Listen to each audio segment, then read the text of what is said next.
And that's the last thing I saw. And I'm thinking, one instant, everything's fine. The next one, we lose control of the car. And the following one, I'm dead.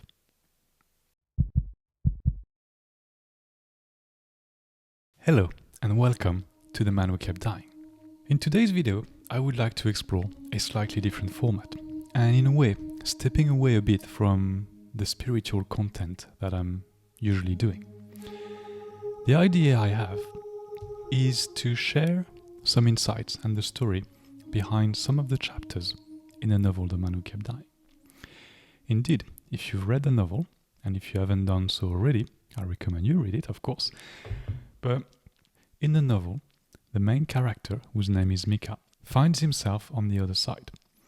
And once on the other side, he is given the opportunity to re-explore events from his life. Each and every time, although he was a participant in that event, he doesn't see it from his own perspective. He gets to see it from the perspective of someone else, and even the perspective of something else. When I wrote the novel, the idea of actually switching perspective came very naturally to me. I had read at the time that when your life ended, you were likely to have or to go through what is called a life review. And during that life review, you could see events from your life, but you could see them from different perspectives. So it would not only be your perspective or how you recall an event took place, it would actually be from the perspective of somebody else. And you would get to understand fully their perspective and in a way see yourself through their perspective and better understand how you acted, how you responded in that situation. And even sometimes probably thinking, well, my action or my answer or my response was a good one, when actually from a different perspective you could look at it and say, perhaps I could have reacted differently. So I wanted to incorporate that idea and that notion of being able to see events from your life from different perspectives. I wrote full chapters from a completely different perspective than from the main character's one. And the first chapter in the novel is chapter 4, in which that happens. And chapter 4 is titled The Car. Chapter 4 is about the car accident I had when I was 17. And when I say I was a passenger during that car accident. The beginning of the chapter, of course, sets the scene because you're switching from the spiritual plane to the physical plane. And of course, it's my job as a writer to ground you into the new scenery, to ground you into Burgundy in France, a place that is very, very dear to my heart. The reason it is very dear to my heart is because when I grew up, every summer in August, I would go there with my family, and my grandparents had the property there in a very small village. And if you don't know Burgundy, if you've never visited Burgundy, it's a very lovely area. To me, it is one of the most beautiful areas in the world. But of course, I'm biased. But the reason I say that is because there's a lot of character over there. Of course, there's excellent wine, but basically you have a lot of small villages with stone properties, a lot of history, and a feel that you are going back in time. Those villages are surrounded with hilly vineyards and forests, and you have so much heritage and culture available if you just drive around. So it's really, to me, is a beautiful part of the world. Anyway, back to the story. So, of course, I'm placing the context of being in Burgundy and following 3 little boys who actually were me and my 2 cousins. Because every summer I had the opportunity to meet with my cousins and we would spend a couple of weeks in Burgundy. And of course, being kids, we would just play around. The village where my grandparents were living was actually a very, very small village. You had no shops, not even a bakery. You just had a church and a few properties, and just behind it you would have like hilly vineyards. Maybe 100 to 120 inhabitants in the summer, half of that in the winter. So I do have really fond memories of those summer times. Also in the summer, over there, they tend to be quite warm. So temperatures would fluctuate around, maybe at the hottest point of the day, which would be, midday before 4 p.m., close to 40 degrees at times. So between 35 to 40 degrees Celsius, which is like around 100 degrees Fahrenheit. But basically you have those very hot days where it's like clear blue sky, and you would have like storms, but only in the evening. And again, like quite beautiful storms if you get the chance to observe them. So part of growing up for me was to spend every summer with my two cousins, because we're roughly of the same age. Of course, we had other siblings, but the three of us being like so close in age, we would have quite a bond.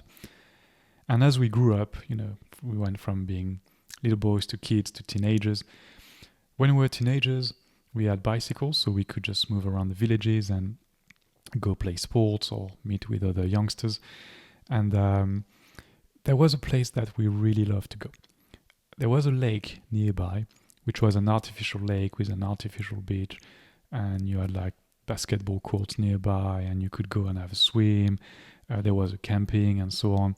So we would ride our bicycles for a good, almost 40 minutes to where my grandparents were living, to that lake. Spend like the latter part of the afternoon over there, come back for dinner. But we would do that almost on a daily basis. Of course, being teenagers, we were sort of challenging ourselves constantly and pushing each other, with my elder cousin being quite the dominant one, quite the alpha, always a bit feisty, always a bit fiery. And my other cousin, so his younger brother, because the two of them are brothers, quite the opposite actually. Super calm, super chilled, prefers to take a backseat to the action, prefers to observe, not really involved into playing the game of being a teenager. And me, I've been just right in the middle. So when we're out and about, I'm more closer to my eldest cousins, like, okay, we need some action happening. When we're back home, just chilling in a garden, watching the stars in the evening, enjoying some good food. That was it. So I was quite sort of almost the balance between the two. And perhaps that's why the three of us really got along quite well. As the years passed, my elder cousin got his driving license, and my grandparents were quite happy to hand him the keys to their car, so we could just like explore the area. And what better sense of freedom do you get when you're a teenager and you can explore freely?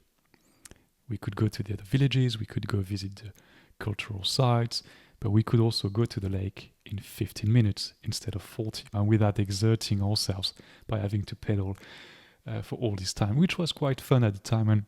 And although we had access to the car, sometimes we would do it if we had a lot of energy to spend. But most of the time we just were using the car. One element of my elder cousin using the car is that he was the only one with his driving license. So my other cousin and I would just like be the passengers. And we had a bit of a dislike for the way he was driving the car, my elder cousin, because he was sort of pushing the limits of the car. He was respectful of speed limits and, road regulations and so on, but like we would just take the car out of the barn and he would just like right away drive fast.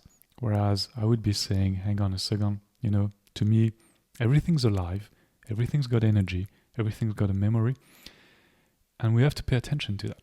So even a car to me is a living object. Every object is a living object. And there's a way for me with a car in which you sort of have to warm up the fluid, you have to warm up the engine before you start pushing. And my elder cousin could not give a monkey about it. He would just like be sort of like pedal to the metal very quickly, accelerating fast.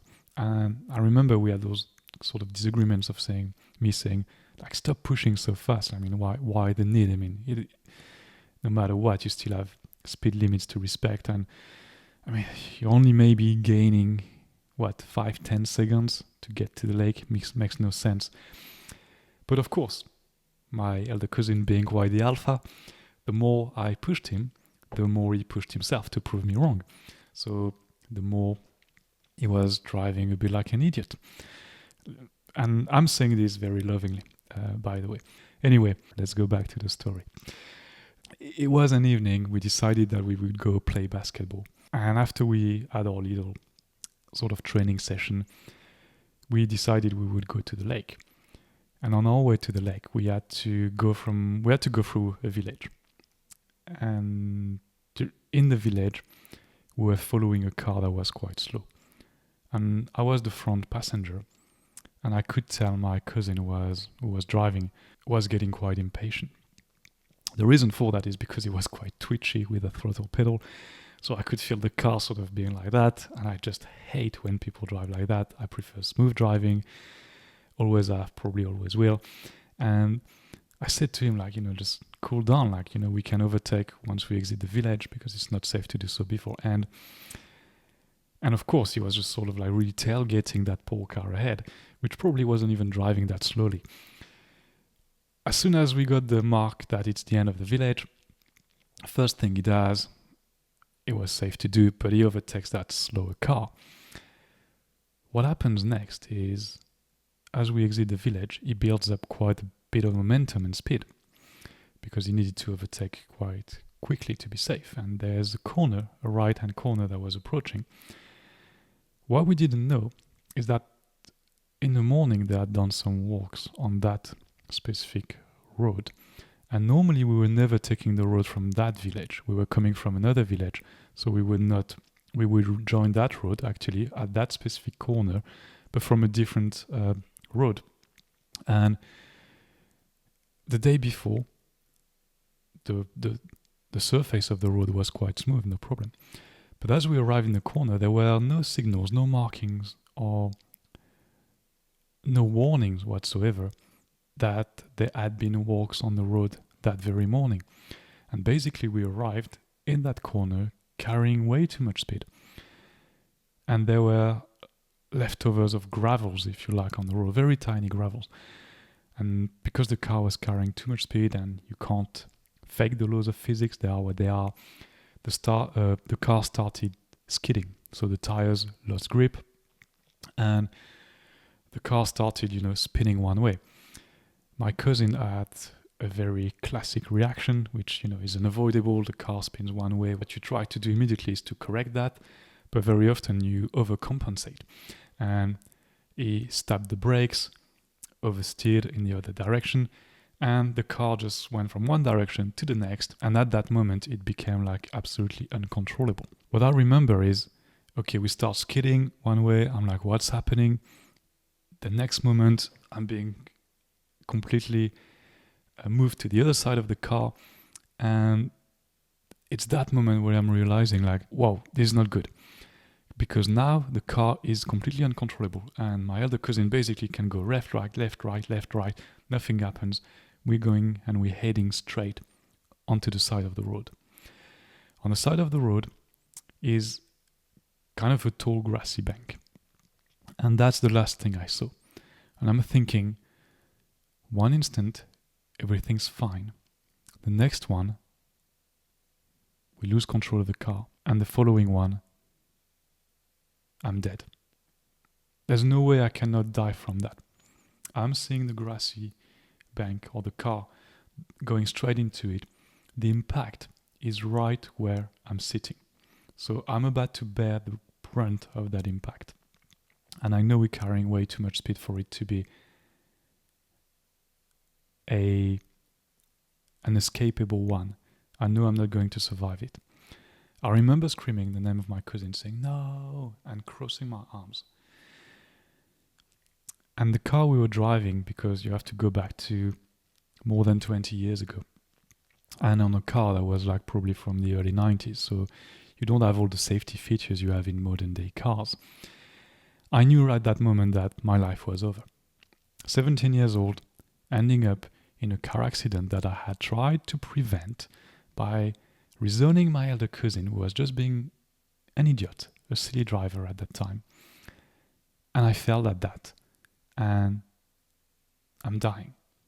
I thought it's interesting that all those thoughts were happening in probably less than a second in my mind. And before we crash, everything goes black for me. I'm just like, that's it, I'm dead. So I've got this kind of blackout moment just before it happened, as if I knew that it would be too much for my body or for my brain to stay awake during the whole crash. What happened after we hit the grassy bank? And it's my elder cousin and my other cousin who were still conscious throughout the accident, who've shared the story with me. Basically, we hit the side of the road. The car bounces back, laws of physics again, flips on its roof, gets flattened, skids on its roof across the road to the other side of the road, where eventually it stops on the verge, just on the side of the road. Luckily enough, did not fall in the ditch, because there was a ditch on the other side of the road. There were traffic, or there were other cars coming from other directions that had to stop. There was somebody in the garden who was by the road and who saw the accident, who fainted when she saw that. So her husband had to call the emergency services for them to not only look after his wife, but also after us. And I don't remember anything, but apparently we found a way to get out of the car, and there was a lot of shattered glass. So as we made our way out, we cut ourselves in different places. And as soon as I got out of the car, I was so angry at my elder cousin that I went right at its throat and I wanted to fight him. So people around had to calm me and had to separate us. And apparently I was like almost uncontrollable. You had to have several people to pin me on the ground and wait until I would just calm down. And for me, I've got no recollection of that. The recollection comes from me opening my eyes to a clear blue sky and having that weird sensation that I'm about to fall into the sky, that the gravity has been inverted in some way, and that I'm about to fall into the sky. And then I look up and I see the wheel of a car pointing toward the sky. And I'm thinking, that's really incoherent, because it's meant to be the other way around. And I'm not really understanding what's happening. So that only adds to my feeling of I'm about to fall into the sky, which makes no sense whatsoever. But I've just been through quite a shock. And I think the brain's just still trying to compute everything. So my senses just came back one after the other. First sight. Yes, I can see the sky. I can see a wheel pointing towards the sky. I'm still not understanding what I'm doing there, why I'm waking up there, what day we are, who I am. I just know I'm there, but I'm incapable of situating myself. And then the other physical sensation came back one at a time. So after sight, it was smell. And the distinct smell of grass in the summer, when it's sort of mid to end August and the grass starts to get a bit like straw pale in its color. So it has that very distinct smell. The other smell was the distinct smell too of the tarmac that I was very warm. So it's not melting, but it's got that very particular smell, which is quite unpleasant. You can feel almost the chemicals of the petrol into that. It's a bit strange. But that comes back and I'm like, wow, I'm being hit by that. I'm like, okay, so it must be summertime. It's all I'm able to realize. Then touch came. And with touch, I was able to... before touch, hearing came back. And everything was quite muffled. I can hear people around. I can hear people talk. I can hear people walk. But I'm not really paying attention. I can't hear exactly what they're saying. It's it's very muffled or it's very far away. So I'm not paying attention to that. Then I start paying attention to touch. And so I can feel grass under my fingers. And I start to instinctively move my hands, move my fingers. I'm like, okay, my 10 fingers are moving. I do the exact same thing with my legs and my toes. And I'm really laying on my back. And I'm like, maybe I shouldn't move because I don't know, if I've hurt my neck or anything. I'm not really sure what I'm doing there. But anyway, even if I wanted to move, I could not. I was just I had no energy to get up. I was just trying to compute everything. And then a firefighter came, because in France, when you have an accident, it's more likely that firefighters would come to the rescue first, or would be the first respondents, or first responders. How do you say that? I'm not sure. And he starts asking questions. The first question he asks is, what happened to you? And I just don't know at that minute. I have got no idea, no clue. But I reply quite immediately, we had a car accident. And he says, good. And I'm thinking, how is that even possible that I'm replying that when I'm not even aware of what has happened? So, did we have a car accident? And he says, yes, you had. I'm like, okay, I don't recall any of it. He then says, where are you? What's your location? I'm like, well, we're between that village and the lake. So we were on our way from the village to the lake. Again, I'm very confused. I'm like, how do I have the answers to those questions where I cannot even locate myself? He says, what day of the week are we? I reply, it's Wednesday. And again, I'm like, how do I know what day of the week it is? I've just arrived there. I've got no clue where I am, who I am. Well, actually, I know who I am, but what sequence of events led me to being there and waking up on the side of the road? Makes no sense. And then he goes through a protocol of, making sure I'm physically okay. So checking my neck, checking my back, checking my legs and so on. And that's when I started to pay more attention to my surroundings and looking at myself, and I see that I had some blood. And then the sense of taste also comes back with a taste of blood and a dry mouth as we have that conversation. And so he leaves me. He says, you're okay. We're going to take you to the hospital for a couple of checks. My elder cousin comes in and we have a bit of a chat. And again, he's like, hey, have you calmed down? Are you okay now? And I just look at him like, what are you talking about? Like, are you okay yourself? And he says, yes, I'm okay. Okay, what about your brother? I said, no, he's fine. Everyone's fine. Like, no one's injured. But we still, we're going to be taken to hospital. So they do a few checks on us because it was quite a bad one. And then it dawned on me that we had a car accident, and the memory of what had happened just came back to me. And I was like, wow, that's the shock must have been so intense for the brain that I had shut down everything before it happened. Okay, but we survived it. We spent a couple of days in the hospital. They did a few checks and everything was fine.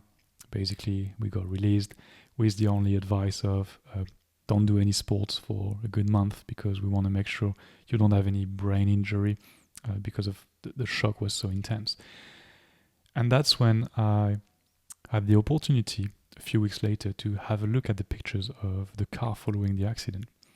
And the realization hit me at the time that it's impossible that I'm still alive today telling you or sharing this story with you, because the car was completely flattened where I was sitting. And I'm quite a tall person, already was quite tall at the time. I don't even know how physically it is possible that we got out of the car and that I didn't get completely squashed inside the car. That event is what I call my fourth encounter with death.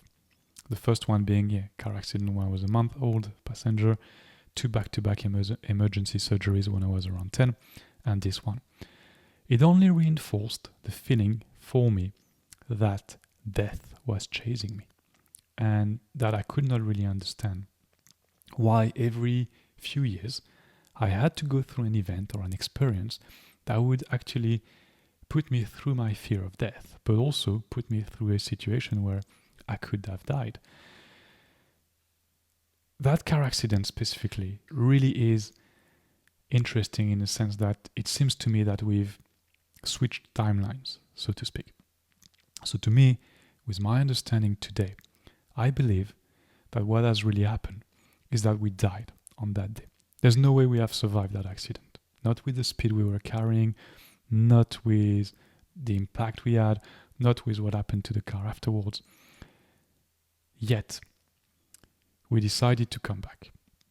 And we probably decided to come back the way it would work by using a different timeline. A timeline in which somehow, miraculously, as it happens to so many people, we survived that accident. Now, I ask myself the question, could we have chosen a timeline where we don't have the accident at all? But then the answer dawned on me too, that maybe we had already done so. But it was inevitable we would have to go through that accident. Because even when we escaped the accident because we already switched timeline, it was only a matter of time before we had one. So it was inevitable that at one moment or another, he would have had an accident. But maybe because of the bond we had with with the three of us and my two other cousins, we decided that we would go through it together and somehow escape and carry on with life in that sort of parallel timeline. I will explore timeline in a different video, that in-depth video about switching timelines. But to me, it's exactly what has happened on that day. What's interesting is when I did the interview on the Jeff Mara podcast, someone in the comments of that interview left a comment saying, actually, what you're describing with a car accident sounds like quantum immortality. And the ability to actually decide that, no, we want to carry on with life, and therefore we want to continue. As for me, I think there was also value in that accident, so to speak, in the sense that I'm a very calm driver. I do enjoy cars. I do love cars. I've done so ever since I'm a kid. But perhaps it has also taught me a lesson to never be silly when you're driving a car. There are other people around you, and you don't need to push to the limits. You don't need to be driving like an idiot. Be respectful. Enjoy your car. If you got an enjoyable car too, that you can enjoy, that you can appreciate driving because it's responsive, because it's powerful, because whatever, of course. But always within respect of the other drivers around you, of the laws of physics and so on. So don't try to prove anything to yourself or be silly. Or if you want to do that, go on a track. There are tracks where you can do that. I've never driven a car on the track, but I've been a passenger in many nice cars on the track. And yeah, it's quite an enjoyable and pleasant experience to be able to go super fast. But you also realize that you're going so fast that any little mistake could actually be fatal in some instances. So this is it, the story behind chapter 4 in the novel, The Car, which actually should be the car accident. But I didn't want to give too much away as you're approaching that chapter. And the whole chapter is actually being seen from the viewpoint of the car. And that was my intent of saying, like, a car is alive, so because I believe everything is energy, so why not write that from the perspective of the car? And because that car has seen me and my cousins from being young little boy to those boyish and boisterous teenagers, it basically goes through the memories of the car, of remembering us like being young kids to that last final moment for the car itself. So death is also the death of the car in that specific chapter. So there we are. Quite a long video. I appreciate it. It's a long chapter in the novel too, so perhaps that's why it warranted a bit of a longer video. If you've read the novel, I hope this video gives you a bit more perspective on that specific chapter. If you haven't read it, I hope you enjoyed me sharing that story with you. That moment of my life, that experience of my life, my fourth encounter with death, as I like to refer to it. I will continue this series of videos. Hopefully the format works okay, and we can explore different chapters.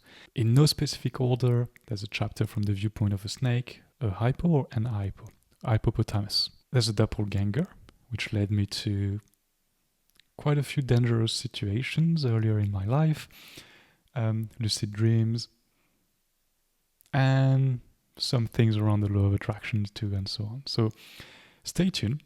I will continue to share those few chapters with you and giving you a bit more context and insight about the novel. And if you haven't bought the novel, apologies for doing a bit of marketing about it, but, buy a copy and leave a comment on Amazon, because it's what really helps with like sort of pushing that. I wrote it in my free time. I'm sure one day I will do a video about how I wrote it and the process behind it and everything not to do, which basically is everything wrong I did. But it's, as I've said before, it's been professionally reviewed by a copy editor and by a proofreader, and I've done multiple passes on it, and I think it's a great story to explore the afterlife and the mechanisms of, time, life itself, reincarnation, alien life forms, and many other topics. With that, it's time for me to wish you a good rest of the day and tell you that, as usual, until next time, be conscious, my friends.